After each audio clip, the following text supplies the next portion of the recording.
Welcome to the Nevis Newscast. Today is Tuesday, 12th September 2017. I am Pamela Diaz. Earlier today, the Nevis Electricity Company Limited, NEVLEC, held a commissioning ceremony for their brand new 3.85 megawatt Wärtsilä generator. Premier of Nevis, the Honorable Vance Amri, officially cut the ribbon for the machine to mark the commissioning of the engine.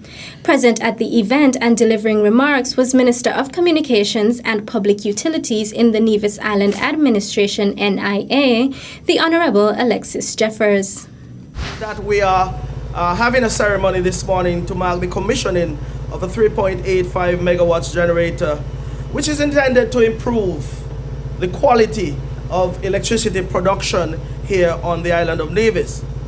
Simply put, today is a day of transition from the days and months of constant outages, planned and unplanned. Today is a day of transition, yes, which will take us one step closer to modernization of generation here on the island of Nevis. We want to make sure that the difficulties we encountered over the last 3 to 4 months are not repeated here on the island of Nevis. We owe it to our citizens. We owe it to the island of Nevis, and I believe working together in the partnership that we have fostered today will ensure that we fulfill that requirement to our people. Also delivering remarks at the event was Kwano Ore, Wärtsilä site manager for Nevis. During the years that the plant has been operating to the present, Wärtsilä has been reliable partner providing spare parts and maintenance services to NEVLEC. And of course, this partnership continues.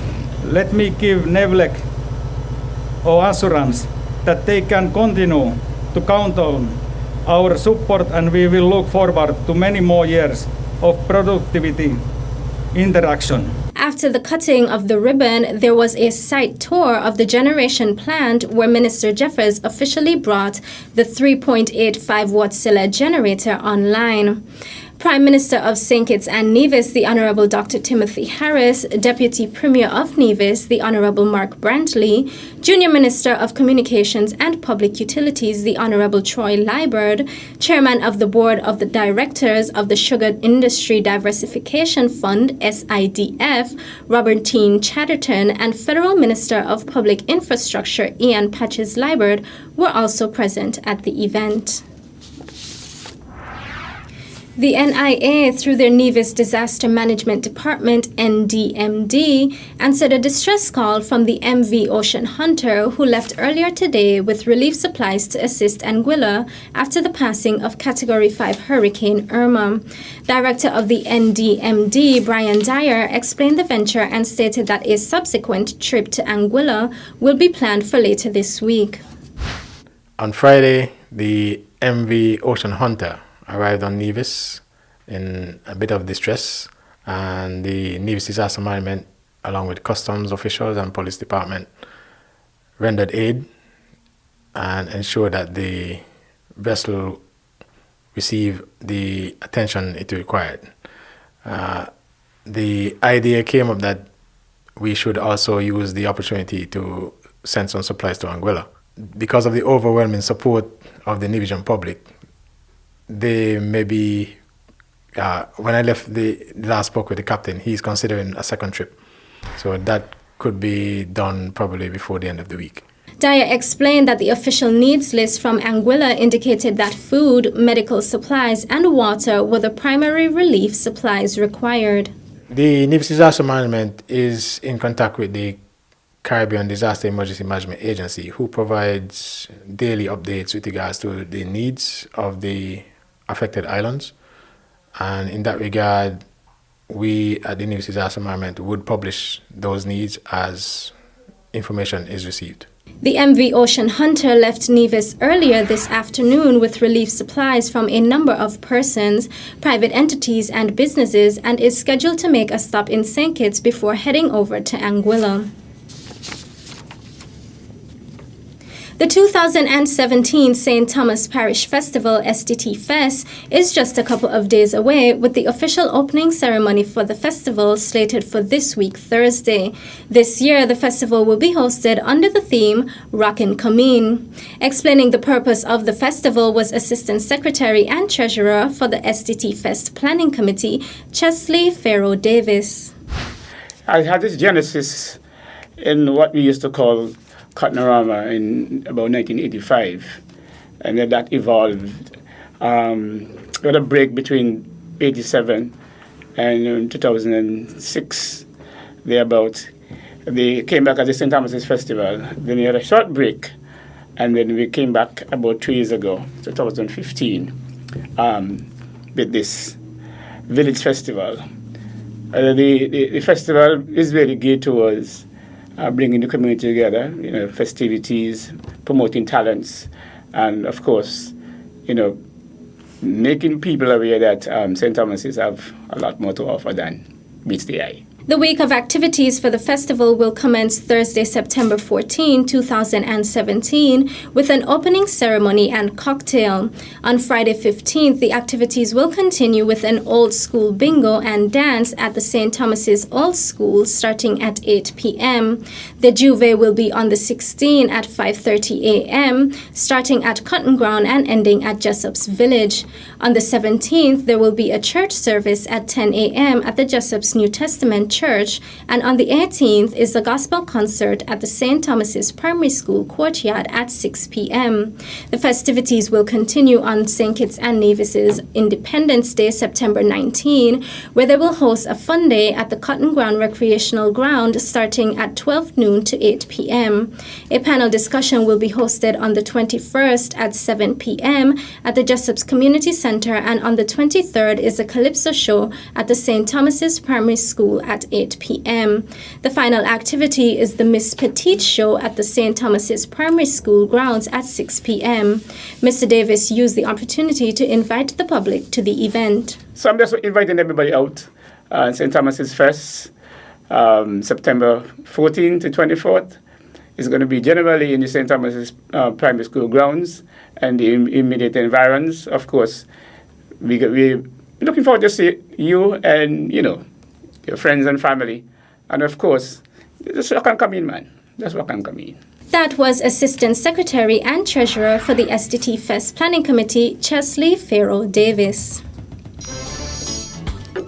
Still to come, SKN receives support from OECS as Hurricane Irma recovery efforts continue. The details when we return.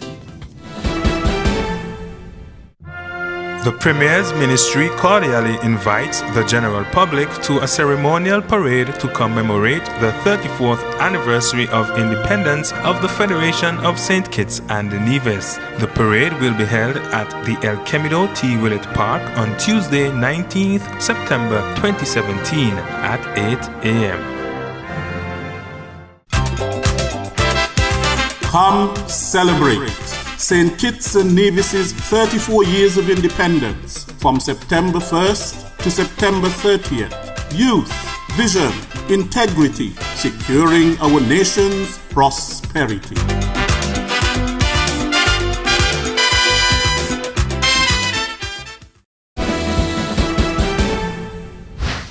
Welcome back. Nevis Renewable Energy International NREI is preparing the 9.2 acres of land in Hamilton for their first slim hole test well. Local representative for NREI, McLevin Mackey Truss, provided an update on the project. And what we're about to do, we started site clearing here on the 30th of August, and we did that in preparation for the drilling of a new test well, and that would commence the first week in October. The company that is responsible for doing the drilling is Dorsec, and they're out of Utah, Salt Lake City, and we expect the equipment to be arriving at the Nevis Long Point port the first week around the 4th, 5th of October. Once the equipment gets here, we will, with the help of the local authorities and police, get the equipment up at this drill site in Hamilton and reassemble it. Some of it would have to be disassembled for obvious reason, for transportation. And once we get that drill rig here, we will reassemble it and start drilling. And like I said, that drilling process should take about 45 days. The representative clarified that the area has been cleared and surveyors already marked the land for the placing of the equipment. The equipment will then be transported to the Hamilton site from Long Point, and then work will commence with the drilling stage. After the test well has been dug, all the data analyzed, then we'll know exactly, we'll make the final adjustments to the engineering, and then we should be in full production soon after that. I would say maybe the first part of 2018. In 2015, NREI, which is the company responsible for geothermal on Nevis, signed a contract with the NIA to pursue renewable resource here on Nevis. Over the weekend, the Organization of Eastern Caribbean States, OECS, coordinated a regional response to the needs of St. Kitts and Nevis's post-Hurricane Irma relief efforts, as well as the needs of other islands affected.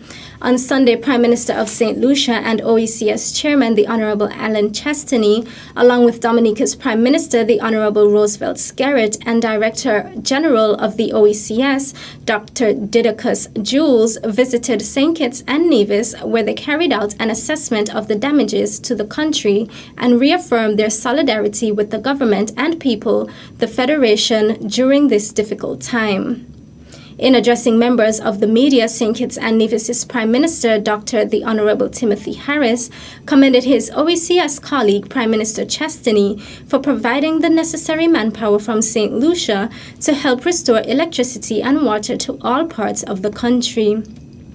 Prime Minister Chastany said similar visits were also made to neighboring Anguilla, British Virgin Islands, and Antigua, as the OECS Secretariat felt it was critical for residents of the sub-region who were affected by these hurricanes to know that the organization stands ready to assist in any way possible.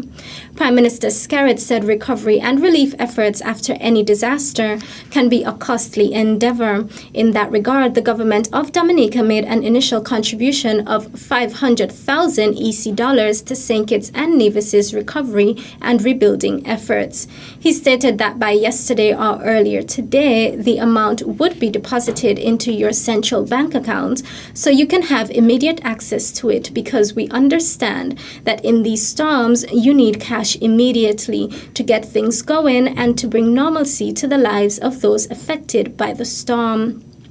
Prime Minister Harris expressed his sincere gratitude to his regional colleagues for their show of solidarity with St. Kitts and Nevis, and also for their timely and much-needed response. That's it for this edition of the Nevis Newscast. On behalf of all of us here at the Department of Information, I am Pamela Diaz. Thank you for viewing.